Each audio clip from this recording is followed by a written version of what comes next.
Hey guys, welcome to Retro Rebound, a series where we talk about nostalgic games that we've played throughout the month. I'm your host Gary, joined by Brandon, and this month we played Shining Soul 2 on the Gameboy Advance.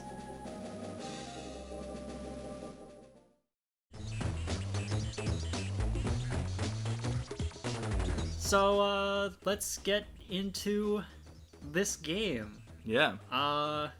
It's an old game, it's a niche game. Yeah. Is it a good game or a bad game? That's what we're gonna find out. We'll find out. So yeah, I mean, let's just go over very quickly. Any initial thoughts when you first started the game? When I first started the game?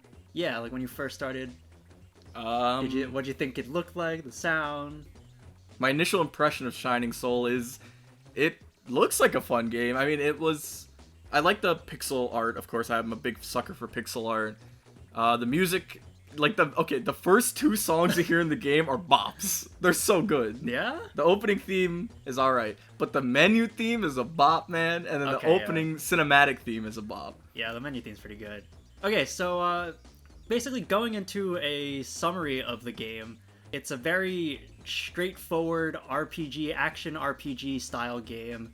Very clear cut of, you have forces of good fighting forces of evil, and you play as one of, I believe, 8 different classes of adventurers who take on quests from the king directly and fight through various dungeons to bring back light to a darkened world, while also saving princesses, fighting evil knights, and defeating darkness.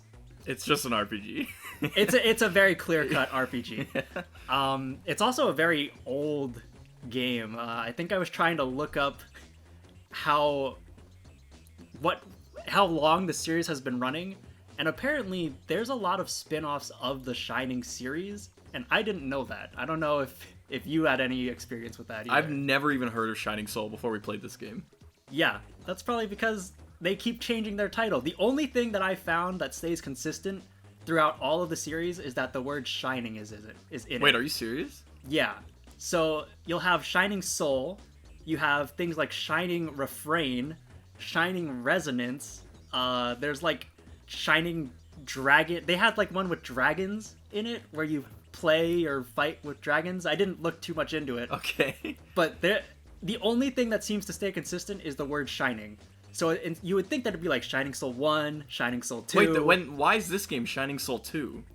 Hey, that's a good question. Okay. Anyway, all right, moving on. Cool. I really don't know. Okay. But yeah, so that's a basic summary of the game.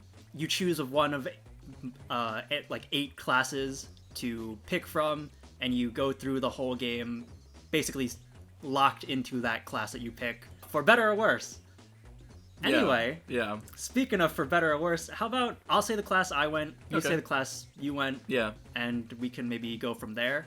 So the class that I played as was the Dark Wizard, but more specifically, I had beaten the game prior to us doing this, and I had never played as a secret unlockable character that is unlocked after you beat the game. Cool. So I played as him, but it's still a Dark Wizard, just with a different sprite system. Okay. Alright, well, I played as the Archer, and I had a time. Yeah. I don't know. I had a time. That's all I could say. I just had a bad time. There we go. Okay. Got it out. I can actually go further into this, because I did a few things that you would not have known to do at the start of the game. Okay. And I'm not sure if because I did the secret class that my stats might have been higher than normal. Okay. But Shining Soul 2, there's an Easter egg where if you give your character a certain name, you can have either bonus stats or you can have bonus items and things like that. Did you give your character a secret name? Yes. Why? I thought it'd be funny. What the heck? Why though? Listen, I want to play the game. And these are things that I knew about. You like, should have told me then. Nah. It would have ruined the experience. Oh my gosh. So, Alright, well, I played as a wizard, who gave myself extra intelligence by using the secret name Dengeki. Cool. So you hit harder with your spells. Yes. Okay. But also, I know how to play. Right. So I dumped almost all of my stat points into intelligence. All right, yeah, that makes sense. I unfortunately play as the archer, and I chose the archer because whenever I play an RPG or like Dungeons and Dragons or Skyrim or whatever, I usually go heavy into bows because I really like them. So I was like, oh, the archer, would be pretty cool because I think you get like a spear, you get a lance, and then you get a bow and arrow as your 3 like main weapons.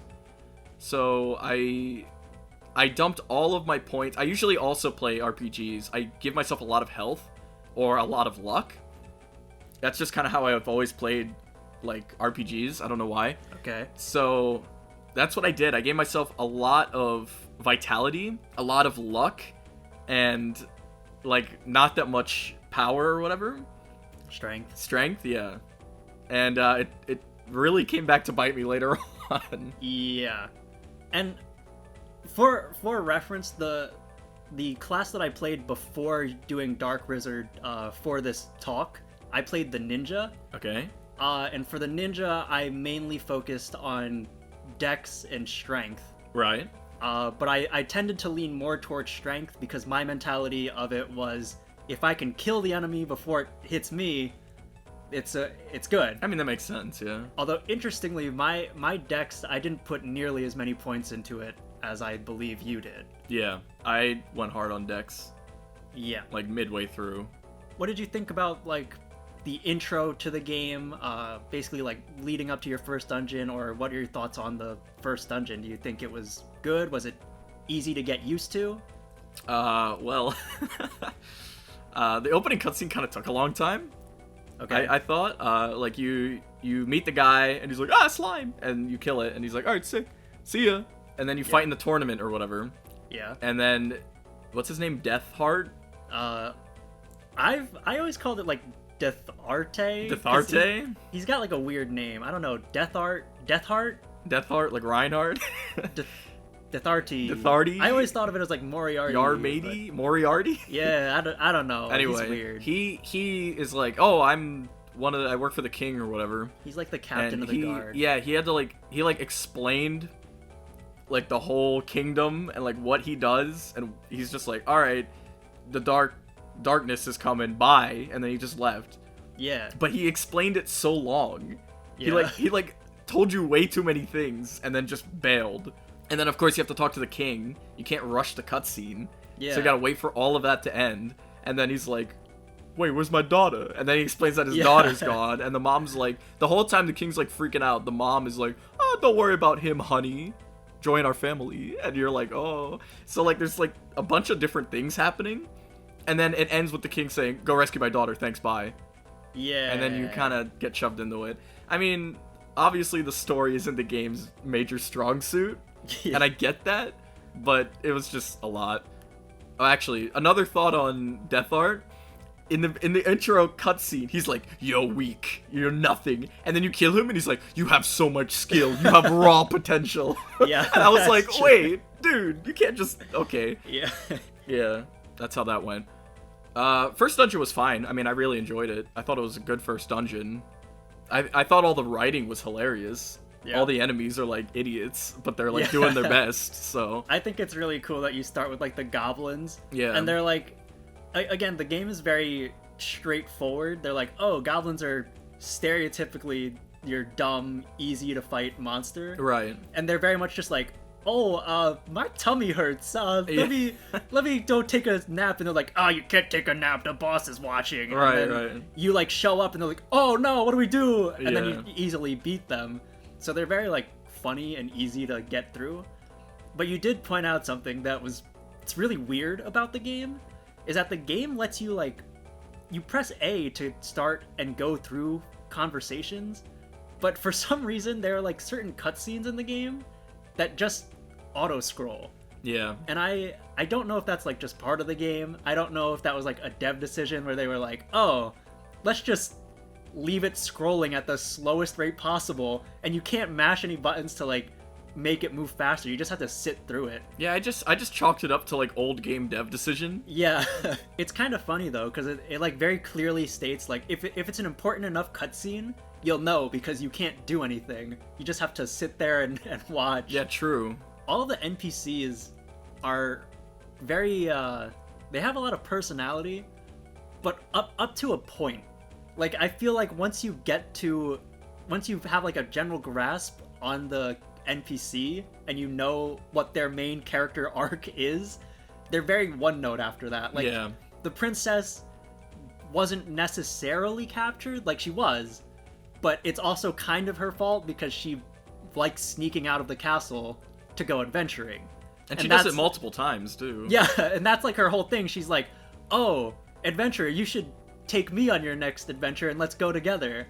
And then like the king is basically some sort of aloof, carefree guy, and every time his kingdom's in danger, he's like, "Oh no, how did this happen?" And it's always like a surprise to him.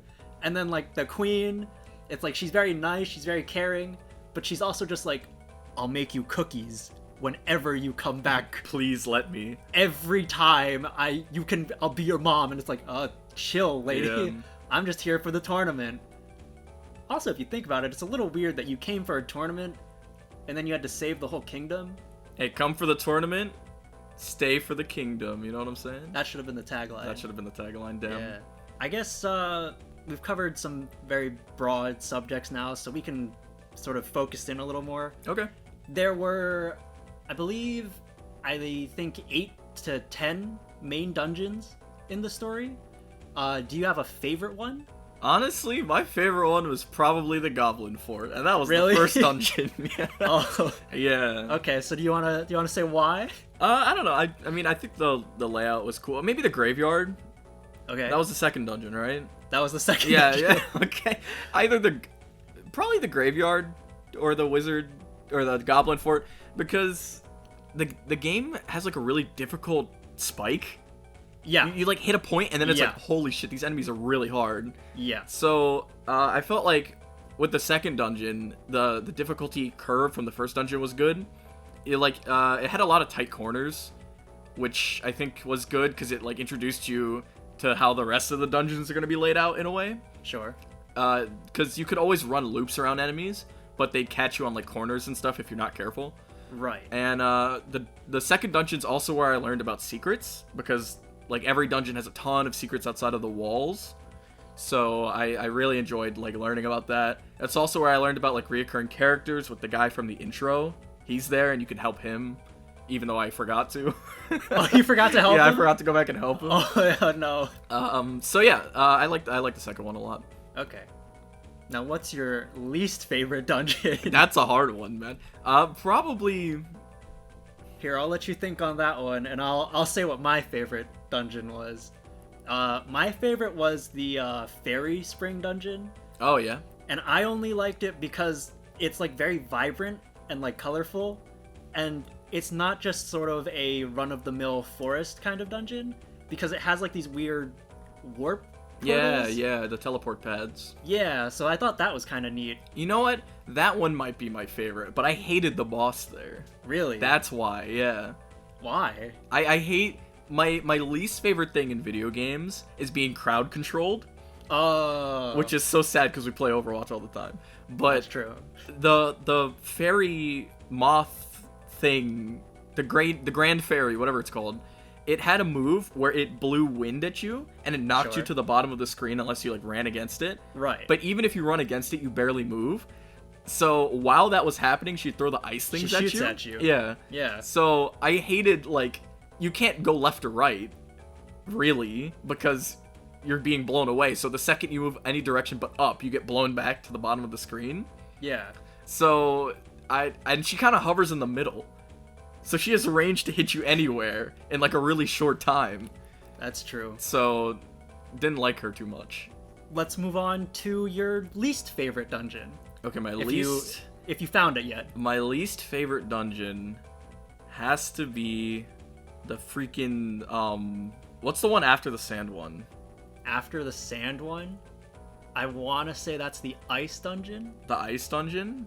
The ice dungeon, yeah, because that's the ice dungeon's kind of like a mix between a hallway, like branching hallways. Yeah. And as the archer, I mean, you can only hit one enemy in front of you unless you use the lance. In that case, you can hit multiple enemies in front of you, but that's about it.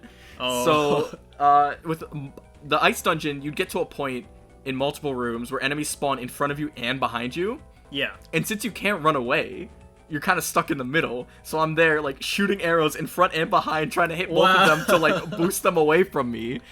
And it was terrible. Ah. Yeah. That sounds like a bad time. It was pretty bad. Okay, I'd have to say that my least favorite dungeon is probably the volcano, which I ironically, I think it's like 1 or 2 after the ice dungeon. Yeah. But I really hate the volcano just because that one has, similar to you, where there's certain areas where there are bridges that you have to cross, and there's obviously just an enemy there right in the standing middle in front of it. And you have to pass him, so you have to kill him. Right. But I think a lot of times I would be trying to pass the bridge, and I'd be low HP, so I would try to get there, and then I would just die because I can't run past him, which is what I tried to do at first, because I'm like, oh, it's like a lizard, I can get through that. Nope, he's taken up the whole bridge. Yeah. So I switched to try to fight him, and then he's already hit me like 3 times, so I just die. And I'm like, alright, cool. But I also really hate it because of the worst boss, in my opinion. Okay, yeah. So, thanks to my seamless segue, I'll start with the worst boss and we'll go to yours. Cool. In my opinion, the worst boss is the volcano giant spirit Golem man guy. I don't think he ever said who he was. He was just like, this is my volcano and I'm gonna kill you. Yeah. Yeah. So I hate him because I didn't understand his like hitboxes. I thought they were awful. And I was like, I can't like weave out of the way in either of his lanes. And I would often get punched by him and just rocked all the way backwards. Pretty much. Because he has like a super punch that just punches you into lava. And lava, if you stand on it, you take damage. So I get punched, I step in the lava, I have to get out of the lava, take damage, and I get hit by like the flame line that he sends. So it sucked. Yeah. Yeah. I actually didn't have too much trouble with him. I beat him on my second try. Shut up. Yeah, so basically what happens is he stands at one end of a hallway and you stand at the other, and there's a lava pool behind you, and you run all the way up to him, and then you start wailing on him, and he has the Doomfist punch or whatever, and then he has the fire lines that he sends at you. Fireways. But he only sends them one at a time. It's either his left hand or his right hand, and as long as you're hugging like the corner of that respective other one, then you don't get hit. But as the archer, this is the one time that being the archer helped me. I could stand really far away from him and avoid his punch and just literally spam arrows at him so he couldn't touch me. And then as he stepped closer, I just took one step backward and then just kept firing at him. So I beat him before I was even relatively close to the end. In all honesty, because I'm playing the wizard, I should have stayed away from him. Did you just run up to him? Yeah, I kept on running up to him. Why? I'm like, yeah. Well, so I have a move that does like a dark energy blast and shoots that at him. Okay. And I find it hard to line up because unlike the archer, my ranged attack doesn't sort of like auto aim a little or like curve towards him. It just goes in a straight line. It goes in a straight line. Yeah. And it's hard to stand in like a diagonal direction because that's essentially, that whole fight is at a diagonal. Yeah, it's not necessarily a straight line. So if it was just up and down, I would have found it much easier. Or if it was just left to right, it would have been much easier. But because it's at a diagonal, I need to like move my stick at the diagonal because I don't think your character ever stands still at a diagonal. Yeah, you can. You can? Yeah. Because I think when you're moving, you can do it. Whatever. Okay. I beat it. It's fine. You did it. He's dead. What's your worst boss? My worst boss, by far, and there were some pretty miserable bosses. My least favorite boss, whatever, is Giuseppe. The freaking third, the dark wizard guy? third Giuseppe. Is that how you say his name? Okay. It's on screen. We should probably talk about it for a little. That's how you say it. Giuseppe is not an evil name. He's not. Just to go off on a tangent, Giuseppe is not an evil name. For some reason, I think of him as like an Aladdin character. When I think of the name Giuseppe, he's I just just like, think of like, I'm all a right. thief. So, it's a very like Italian kind of name. Right? But when you look at his sprite and like look at who he is, he doesn't look like a Giuseppe at all. Is that how you pronounce it? Giuseppe? Yeah. Giuseppe? Giuseppe? I guess that's how it's spelled. I don't know. I've just been calling him Giuseppe. All right, I'm gonna call him Giuseppe. That's how too. it looks like. Anyway, he was miserable because once again, I'm an archer. I have a 3-round burst as my charge attack with my bow, and a 1 giant spear throw as my spear. And what he would do is he'd stand there and he's got like a projectile or whatever, and then he runs up and beats you over the head with his staff. Right. But then he can also spawn in 2 other enemies to come help him. And with Archer, you have an auto aim. So even if you're looking dead ass at an enemy, he's right in front of you. If the game decides it should shoot at the enemy to the left of you, it will just do it. So what would happen is Giuseppe would spawn in his 2 minions. I would be shooting at him. The minions would just walk into him and then just cover him. And instead of like focusing 1 minion, my character would shoot the 2 people inside of him without hitting Giuseppe at all. Yeah. And while I'm doing that, Giuseppe would run through and beat me with the staff while I'm still shooting the 2 people behind him now. So I could not get a clear shot on Giuseppe. So what I resulted to doing was running around the room in a giant circle. Hey, perfect. And waiting for him to use his mage attack. And then I'd try and hit I'd have to get the perfect line in between the 2 perfect and line. snipe Giuseppe before the other 2 minions came in front of him, and it was terrible. That fight took me so long. Damn. Yeah. Also, another interesting note, if you don't see it already on screen, is that the bonus character that you unlock is essentially Giuseppe. Oh, yeah? So you unlock like his sprite to use cool, because cool. he's essentially a dark wizard. Right. So it replaces him with that like vampire guy into just him. Oh, which is that's interesting. Yeah, that's like a neat little Easter egg that I never knew about. Yeah, that's cool. Yeah, it was really cool to fight him as him, but he wasn't actually too bad for me. It was miserable for me, man. I had so much trouble with him. In my defense, I have spells because I am a wizard to fight him. Jeez, hitting 1 enemy at a time was just brutal. And my spear like barely goes anywhere. So. Yeah. Alright, well, in that case, what was your favorite boss that you had to fight? My favorite boss was probably a tie between the like sand guy. The wolf guy? Yeah, well, the guy who had like a pattern when he ran around the screen. The final boss of the sand area. Yeah, that's like the weird like wolf. Yeah, man I don't remember what he dude. was, but I remember him. I liked him, and then I liked the turtle. Okay. I thought the turtle was cool. I hate how Shining Soul has no iframes, so you just kind of get obliterated if you get hit by one thing. But other than like that, other than getting trapped in a corner and blown up, like I thought his boss fight was kind of fun. Okay. In theory, I really liked the Kraken. Oh. That was a cool boss fight on paper. Yeah. But having, once again, my CC rule, I hate being CC'd. So the whole stage moving while you're like bobbing and weaving. Right. And on top of that, you have like the freaking wind magic or something. It was like a poison bubble. a poison bubble. That's what it was. And your health like because he's a squid. Yeah.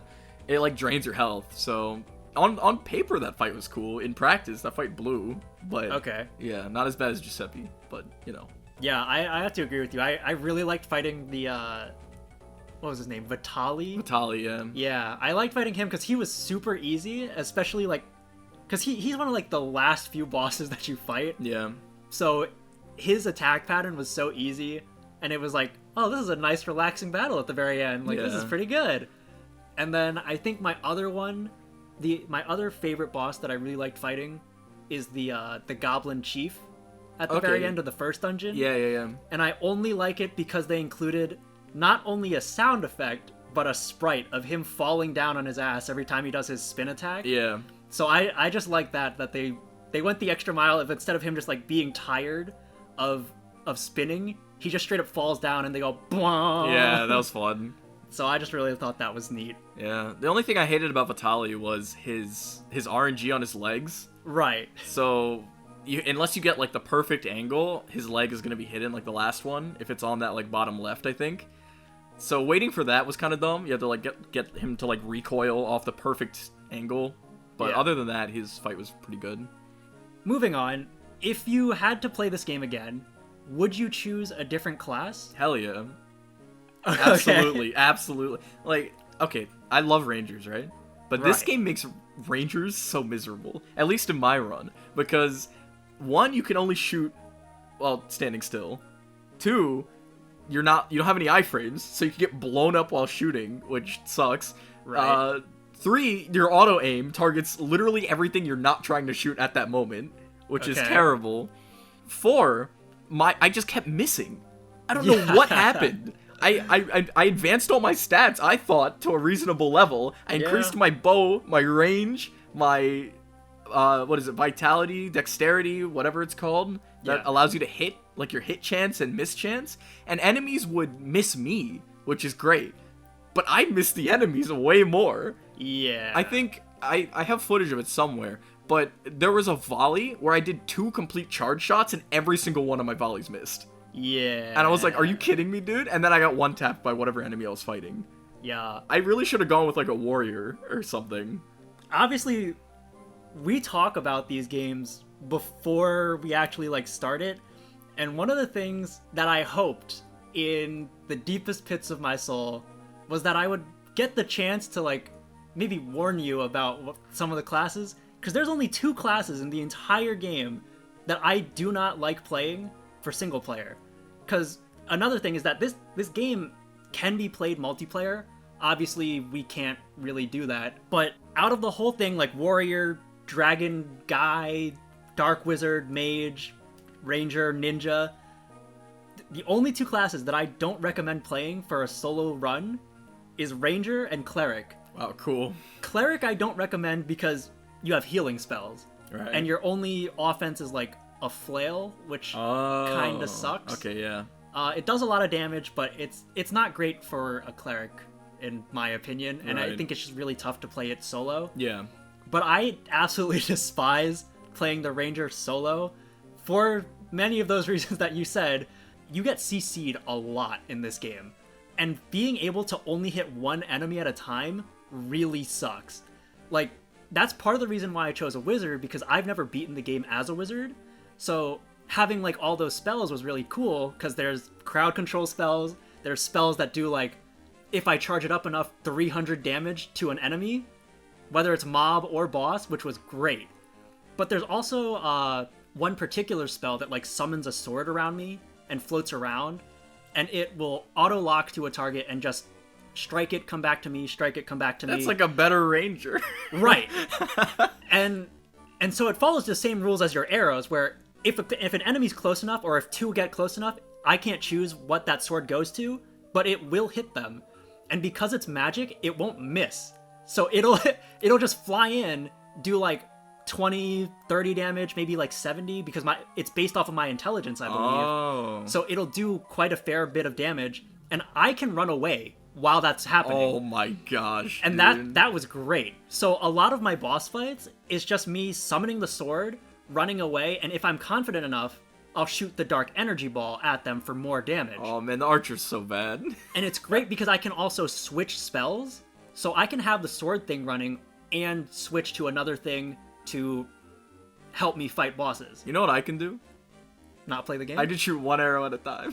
Yeah. 3 if I'm lucky, if I max out my range skill. And so that's another really weird thing, is that I saw you play this game like a bunch, and your dex was really high. Like, you should have been hitting enemies, and you just missed. I just missed. Because I played as the ninja before, recording one for this run. Yeah.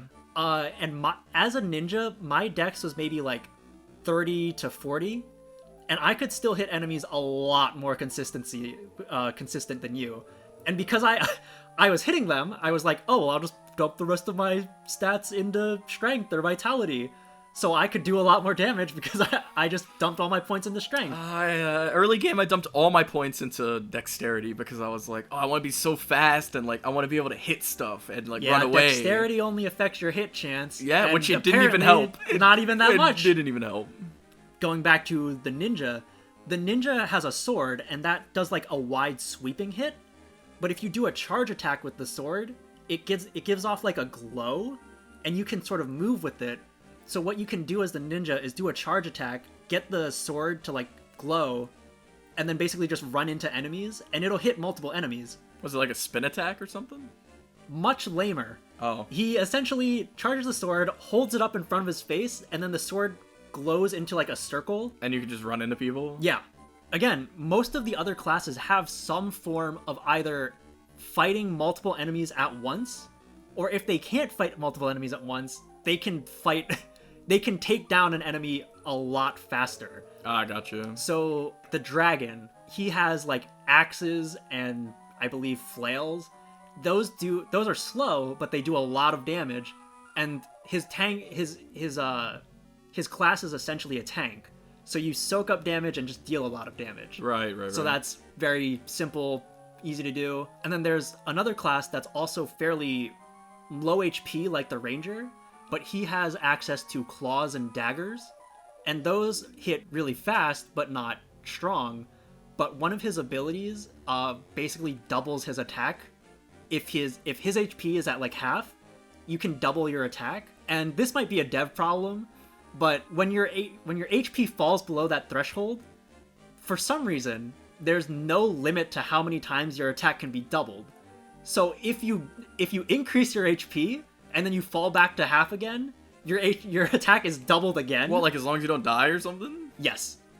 So you could just stack it? Yes. I should have been that class. And the only reason I know about that is because on like forums and stuff, that's like your speedrun strat. A lot of people like that class to speedrun because you just stack your attack so high. And then... Right. And then there's another secret that I've been waiting to tell you. This is a glitch in the game. That's not a secret. And it's great for certain uses. Okay. It's item duplication. Oh, you is can what duplicate. you can do. Oh, okay. But it's not for duplicating weapons. It's for duplicating consumables. Oh, like healing items. Right. Like the drops or whatever. Right. Yeah. And that makes the game a lot easier. What'd you do it? Yes. Oh, what? To preface this, when I played the game before and like as the ninja, I forgot about that strat. I knew about it because when I played this game as a kid, I had like a little notebook that I wrote all of like my game secrets in. Sure. Like Easter eggs of the names, this item duplication glitch. And it's not just this game. I'd had it for like Mega Man, for like getting different battleships. I had it for like Fire Emblem to unlock different characters that would be Did you find only it? unlockable Did you find for it like secret. by yourself or something? I was cleaning out my room and I found that. No, the item duplication glitch. Did you find that, or did you find it online? No, I found that through my notebook. I 'Cause know, was I know, cleaning my but room. like the first time you found that. As a kid, I probably found it online because Okay. you wouldn't stumble across it. I don't Right. think. It was probably impossible to stumble across. Oh, okay. It's a specific like thing you have to do. Right. Oh, okay. And I know specifically as a kid I couldn't do it. Oh, okay. Because it requires something that's frame perfect. So what you have to do is you can throw items in this game, but if you throw an item and switch off the item as you're throwing it, it'll duplicate the item. So you can do that to spam the item and get a bunch of that for free. Man, I wish I would have done that with those healing teardrop things. Right. Unlucky. And I remember that I couldn't do it as a kid because it had to be frame perfect. So you have to be pressing and release B at the same time that you switch the item. So it's kind of tough to do, and even when I did it, there were times that I couldn't do it or I got frustrated and I was just like, I'll leave it for later. That is something that like I would do to spam for mana recovery or HP recovery items because it makes the run easier. This man's using glitches on built into my the game. first time run through. Take it out. But yeah. Tragic. Another thing is when your dexterity is at a certain level and you're hitting enemies and you're hitting them consistently, a nice thing in this game is that it will stun lock an enemy because each enemy has their own like getting hit animation. If you consistently, like if you're one-on-one and if you're fighting an enemy one-on-one and you just press A, if they enter that animation, you can basically stun lock an enemy and fights are really easy. Yeah. But what I noticed when I was watching you play as the ranger is if you get a yellow hit, that doesn't count as a full hit. It's like you kind of missed, but it kind of hit. It's like a skim. Right. Yeah. So those will never stun lock them. But also sometimes when you would hit them, it just wouldn't trigger. And it doesn't trigger all the time. Because, you know, if I hit an enemy with my book as the wizard, you don't get stun locked because the wizard has piss poor strength. But like with the ninja or the warrior, you can fairly do it consistently because I guess like physical hit, it like maybe meets like a certain damage threshold. It's like maybe you're stronger than them, so you stagger them. Right. Or like something. I don't know, but it was very weird because there were a lot of times when I would think to myself that if your attack had hit and like stun locked them even once, these fights would have gone much better in your favor. Unfortunately, that didn't happen, but I truly don't know why, because your dex was high. Nah, dog, I just missed every shot. Consistently missed so many shots. It was weird, but I do very much recommend, if you play this game, to focus not only your skill tree, but your stats. Because like I said, when I played as the ninja, I dumped a few points into dexterity or vitality, but I put most of them into strength because if I can kill an enemy fast enough, then it's not a problem. That does help because a lot of enemies in this game, for whatever reason, have a lot of health. And that's why as the wizard, I mainly just put all of my points into intelligence because I just need mana to do spells. If you spread your points out too much, then you aren't really doing enough damage, or you're not hitting enough, or you don't have enough HP, things like that. Because if you spread those too thin, then you're not really gonna be well suited for later levels. You're like too general. Right. Yeah. And in this game, you kind of need to specialize. Yeah. Like, the warrior has 3 weapons, but I would never recommend using, like, putting points into each weapon. Because you very much want to have the ability of, I use swords to kill the boss and maybe an axe to fight mobs. But you don't want to say, oh, I use swords, axes, and lances just in general. Because if a charging your weapon up to a level 2 charged attack is much weaker and much less efficient than doing like a level 4 or a level 5. I never even got to level 4 or 5.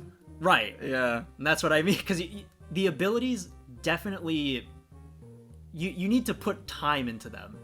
Because I know one of the abilities was like range for your archer, and that's one of the skills that I know that you need to have maybe like level 3 before you see any real improvement on your range. Yeah. So it's unfortunate. It was very unfortunate. I didn't want to grind too much, so but towards the end of the game I kind of had to, at least a little bit, to increase my like power because I was so weak. Yeah.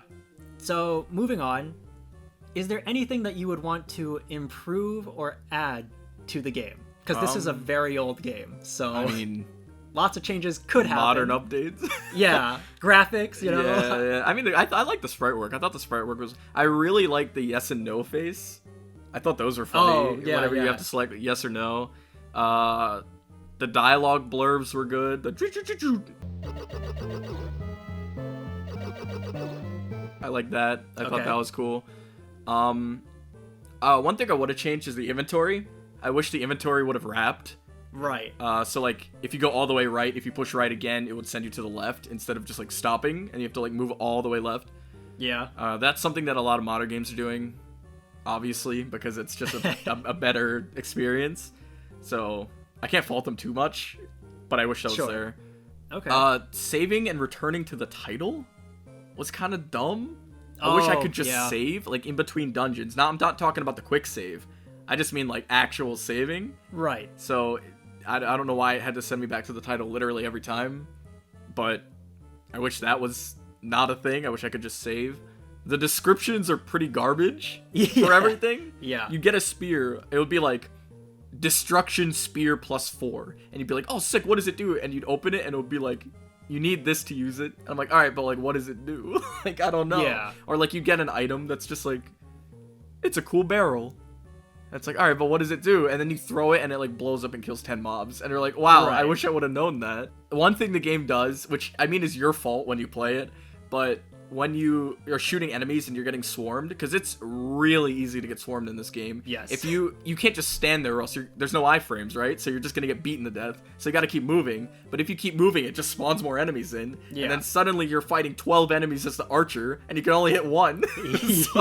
So you kind of get screwed. I wish that it maybe would have like despawned enemies on screen if you managed to like outrun them. And in a way, it kind of does that, but like I wish it did it faster. What else? The hit detection's a little weird. Yeah. I feel like I could get hit between layers, but I couldn't hit them sometimes. Yeah, I noticed that sometimes you're like, I would never notice how big a hitbox is because I got magic. It just hits them. It just does it. But I would notice that sometimes the arrow would literally just fly over a sprite. Yeah. Or it would go through them and then hit their shadow, and then that would count as the hit. So yeah, your hit detection's really weird as an archer. The archer's just bad. Yeah. Some design decisions were really weird. Yeah. Like, breaking the princess out of ice took like 4,000 arrows. Yeah, That was pretty yeah. strong. I don't know why that took so long. Just like, once again, like all the bosses have like CC moves, except for maybe like 3. Just Right. some things I would change, like just to make it less frustrating. Another example of weird decisions is wind magic. Yeah. Why does that just absolutely obliterate you? I truly wish I could tell you. Like any other game, when you get hit, you'd be like, ah! Like during the noise of, Oh, ah! no, you'd no, have an no. iframe. You go, ah! But then the wind is now inside of your body Yeah. and now just kills you. Well, suddenly it goes, ah! To, ah! And then you're dead. Yeah. And you can't even mash B to heal. Yeah. It just doesn't do anything. Wind magic is like weirdly overpowered in the enemy's hands. I don't know why, though. I think the mage can do wind magic, but I never played as the mage either. That's fair. It's weird though. It is very overpowered. Yeah, I don't know. I mostly agree with you for a lot of your points. I personally really like the sprite work. I think a lot of the characters and like even enemies and mobs have a lot of personality, and you can tell that they put in a lot of extra effort because they didn't have to do like the Goblin Chief falling. He has there's animations for almost everything that you can do in the game, which I think is really neat. Almost none of the characters you can talk to are repetitive. Like, unless they're an enemy or just some random castle guard, almost every NPC is unique and like has their own thing, which I think is really cool. I don't even think any of them overlap besides the guards. Yeah. I think they're all unique. I love the Yeah. sprite work of the game. I thought it was beautiful. Yeah, I think the sprite work like really is one of the coolest things about the game. I think the music is repetitive at times, but like when you're in the game, you're just like, yeah, this works. I thought kinda. the music kind of slapped. Yeah. I was a big fan of it. Yeah, so I really like the music too. One of the things that I wish the game would go into, and I mean my reasoning is very contradictory. I wish that they would like help you out a little bit more with the Easter eggs and stuff, because there is a ton of Easter eggs in this game. Yeah. And even as I played through it again, I kept finding more things. So one of the side quests that I think both you and I did was to clear slimes from an old lady's well. Oh, right, yeah. And you can find like a baby paste in there. But if you're playing through the game like we did, you have no reason to use that paste, and you don't even know what it does. That's why I looked it up, because I was like, well, it's been 10 plus years since I played this, I might as well just figure out what it does. Right? Later on in the game, there's a church that you give them certain items, and it'll make one item. The paste is one of those items that you have to give up with very specific other items to get something else. You would never know that. I just kept it in my bank the whole game. Right, and the game never explains that. But there's also other things that you can pick up that do nothing, or you don't know what they do. Like, in various dungeons, there are parts that are multiplayer only. And when I played the game as a kid, and this is how I knew to tell you not to do it, I would spend, like, an hour trying to find out how to get to that, like, closed-off area, and the only reason I figured it out was because it's a multiplayer-only thing. And that sucks. Like, there's no indicator of that. It's just there. There's also a lot of items that are Easter eggs, too, because I picked up a pig. Like a whole ass pig? Yes, just a straight-up pig. Okay. On my playthrough, I have a pig in my bank. I don't know what to do with it. I assume it's the same thing as the paste, and I have to give it up with very specific items to get something else. Wow. But I just picked up a whole ass pig. That's bizarre. Right. So I wish that there was like some sort of like, even if like I found the item, like maybe there's like an NPC that doesn't say anything until you find the item, and then you talk to them and he's like, "Oh, you got a pig? Take that to the church." Yeah, take that baby to the church. Woo! Like, I don't know. But I really wish that you could see the HP bars of, Oh, at the very yeah. minimum, bosses. I wish there was an item or something that let you do that. Right. Like, for the mobs, I'm not too concerned about it because even if they have a lot of HP, you know that it's not going to last a long time. But for the bosses, sometimes I swear I'm just like throwing a ton of spells at it or hitting it with my sword, and it just doesn't die. And I'm like, I might have been close, or I might not be. That was me and Giuseppe. Like, I had ran out of healing items on my last run, and I was like, oh shit, oh shit, oh shit. And I was really low. I was like, oh, and I was like freaking out, and then I just hit him with one arrow. I ran around the room like 5 times, like trying to avoid everything, and I hit him with one arrow and he died. And I was like, I could have just shot him. Like, I had a clear shot like years ago. Right. And I should have just done it.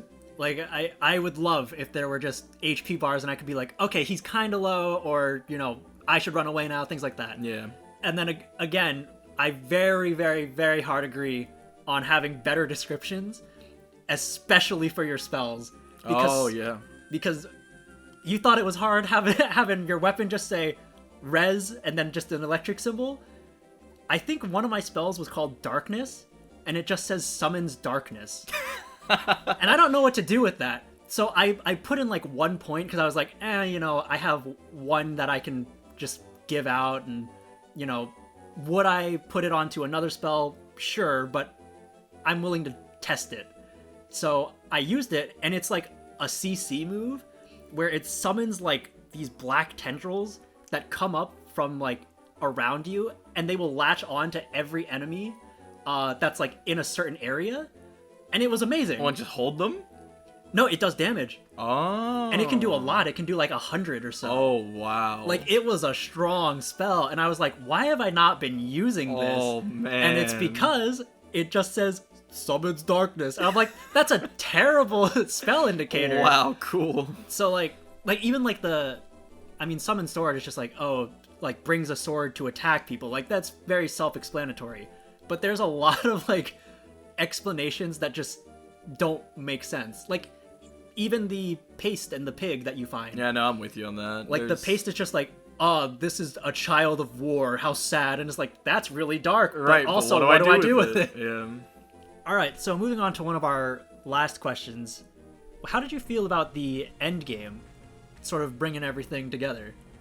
I thought the end game was fine. I mean, like, it was kind of weird because you defeat, you fight Defarte, whatever his name is. Defarte.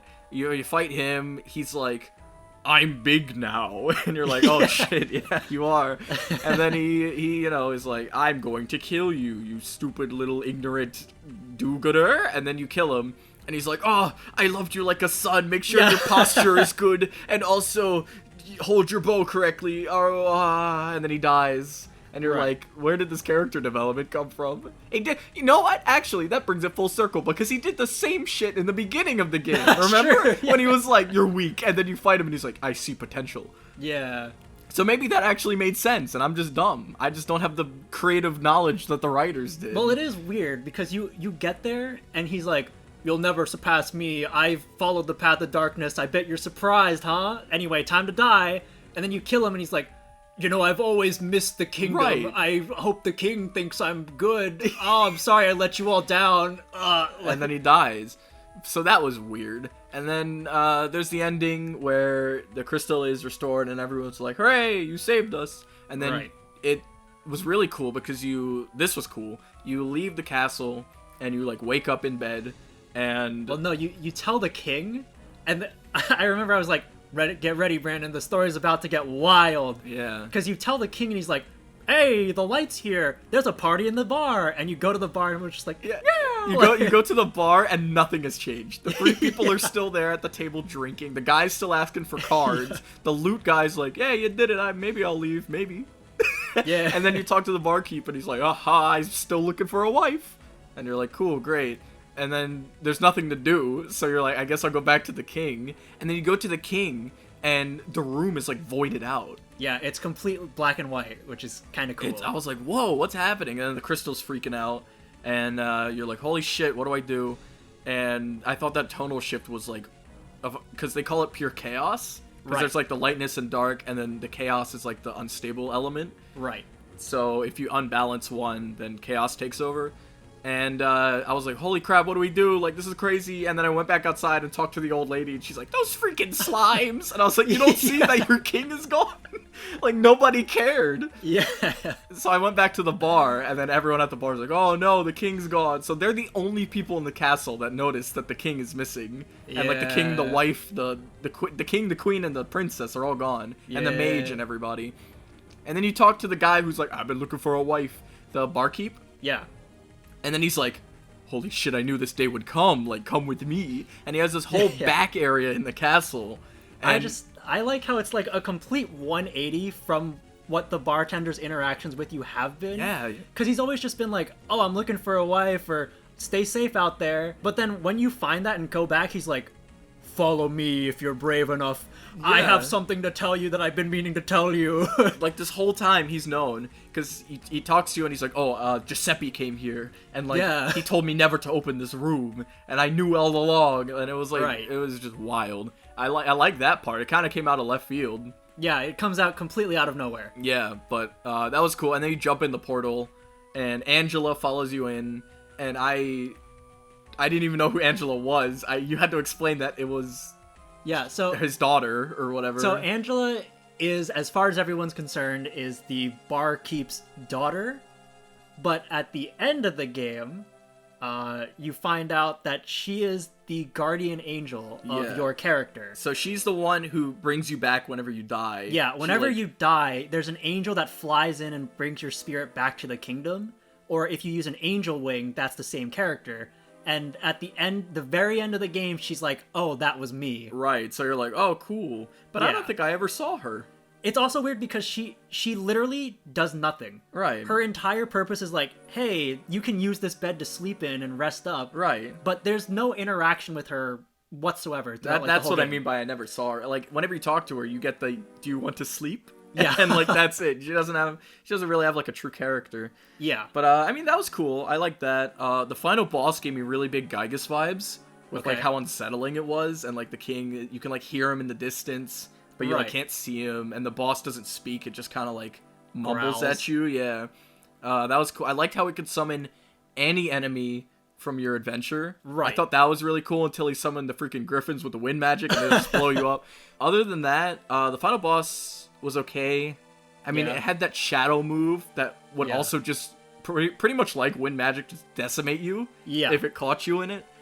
Once you told me the strategy of running in a circle, which honestly, now that I think about it, is the strategy for like every boss. Yeah. You just run in a circle. A lot of this, I mean, it's a Game Boy game. There's not a lot of strategy here. Yeah. But if you just run in a circle, press A, or use a charge attack, you're 9 times out of 10, you're gonna be fine. Right. Once again, I like the mood more than I like the actual boss.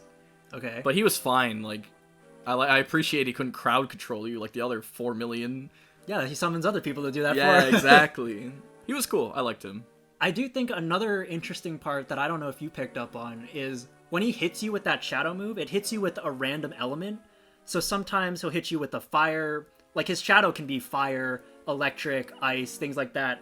And it can sometimes give you debuffs, which is how I found out. Because I got hit with, like, darkness status that, like, turns your character, like, black, sort of. And then after that, I got hit by poison. And I was like, oh, that's kind of weird. And I got, like, my fire resistance up. So that's how I figured, like, oh, it's just, like, random elements that he's hitting you. I actually did which kind of, like, drives home that whole chaos thing. Right, because he's, like, the embodiment of chaos or whatever. Right. Yeah, that was cool. At the very end of the game, you take a photo of all of the characters, and I saved the adventurer, and I also did some of the side quests. So I'm curious if our photos look the same, like side by side. No, he's dead. Yeah, because that guy's dead. Because I know that like some of them might like change in appearance or might not even show up. Because for me, the adventurer showed up, and he was like, hey, like, you saved the village, good job. Yeah, he was there for me, but he was a ghost. And he's like, you didn't save me? Oh, really? And I was like, oh shit, sorry. Yeah. Interestingly, I don't think his text changed when the king was gone. He's like, hey, you should take me on an adventure next time. And then when I came back and the king was gone, he's like, you should take me on an adventure next time. I was like, all right, well. Sorry. As the final question, how does the game hold up? Like, would you play it again? What are your thoughts on it? Did you like it? Did you hate it? I mean, I liked it overall. I don't whatever's right below our scale of liking it, that's what it would be. Like I didn't hate it, or like it was okay. So you give it what I gave Twilight Princess? Pretty much, yeah. Like it was all right. Would I play it again? Probably not. Probably not. Maybe if I was a different class. Maybe if I played on an emulator and I could speed up things or like save state, sure, I'd do that. But like stock adventure, I don't know if I'd play it again. Like the unskippable cutscenes, the freaking long dungeons with no saving in the middle. Right. Like, I mean, you could quick save, but that doesn't really count. The bosses, I started some bosses with like $400 million in the bank, and then blew them all on tiers to recover, you know, because it was just too hard. So half of my strategies for the harder boss, especially Giuseppe, was just stand there and just heal as I shot him, because it was the most efficient way to get damage on him. Yeah. So if I could save state, that wouldn't be a problem. In all honesty, the reason I did the duplicate item glitch is because I didn't want to have to go back and spend money like you. You know what? That's fair. Yeah. Because I never did it to, like, spam items and then sell them. I always did it the way that you bought healing drops. I actually got super lucky. I found the, that healing jar. The one that heals 200. Yeah. I think someone in, like, the graveyard or something dropped it, so I found it super early. And basically what I did is I just held on to that and just kept duplicating it. Oh, okay, yeah. And that's, like, a full heal for me. So I just held on to that for, like, the entire run and just kept spamming that, because I was like, I don't want to spend money for that. I'm still upset that you did that, but I understand why you did it. Thank you. Yes, no problem. Although, to be fair, I don't think I bought anything in the game. Oh, really? Yeah, the only time I think I actually used my money was to, like, forge a new spellbook. Oh, okay. And that's about it, because most of the items, like weapons and armor, you can find through your dungeon, and they're usually better than what's in the store. Yeah, that's true. So I was like, I never really needed to buy anything. Yeah, I don't think I ever bought it. I think I bought like one bow in the early game, and then I found the same exact bow in the dungeon I entered. And I was like, God damn it, I shouldn't have bought that. Right. Yeah, I mean, moral of the story, it's a fine game. Maybe give it a shot if it comes out on a virtual console or so. I doubt it will. Right. But if maybe if they release like a Shining collection in the future, maybe you could play it there. But I don't, or unless the cart is like really cheap. I mean, if the cart's cheap, go for it. Yeah. I mean, it can be fun. Like, I had fun times with it. I think my class definitely affected how much I had fun with it, though. Right. So I would have definitely not chosen an archer if I knew. But other than that, it's all right. I'll second that, because I think it's it'd be very fun to try it out. And if I'm not saying complete the game or even finish it. You could do what I did when I was like 8, 10 years old. What I did as a kid is I would play as each of the classes, and this is why I know this information about which class sucks and which class is good, at least in my opinion. I would beat at the very least, the first dungeon or the first 2 dungeons with each class, just to get a feel for it and like see which one you like, and then, you know, if you like that class, keep going, because you have like 10 save slots in the game itself. You have a lot. So you can very easily make one for each class. So I do recommend that play with the class, you know, see if you like it. If you don't, switch to another. I beat the game once as a kid, but most of those playthroughs were just me playing through like the Goblin Fort, because again, I really like the Goblin guy, so I kept fighting him with each class. So I think it is worth it to give it a try, but the game is not forgiving. It's not, yeah. It is very hard to play. Sprite work, music, I think those age well. The fighting of the bosses, probably not. Does it hold up visually? Yes. And like audioly? Yeah. Yeah. Mechanically? Hell no. Yeah, probably not. No. There's quite a few things, small and big, that I would probably fix with that game. Yeah. Alright, well that wraps up our Shining Soul 2 discussion. Again, you can find the game on Game Boy Advance, but the franchise is on many platforms. Play one. I don't know. I'm sure at least one of them's better than this one. Probably. One has dragons in it. There you go. Actually, this one had dragons in it. Oh yeah, you're right. Be sure to like, comment, subscribe, and we'll see you next time. Thanks for watching, guys. Catch you later.